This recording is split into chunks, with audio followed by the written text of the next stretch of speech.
ยงหน้าตาคอยมองเข้ามาลึกๆข้างในคอยดูความจริงที่ผมตั้งใจคอยรู้เอาไว้ว่าผมก็คนพวกที่มันเลวๆไม่ใช่ที่หน้าตาการแสดงออกมานั่นคือตัวตนค่าคมคืนไอ้พวกเด่นคนน่าไปประหารให้ตาย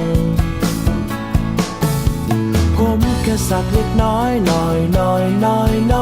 เหลือที่ว่างเล็กน้อยหน่อยถึงตัวจะลายแต่ใจไม่ดำ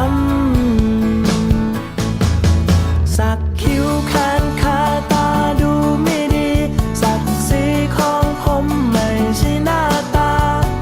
ทำตัวดี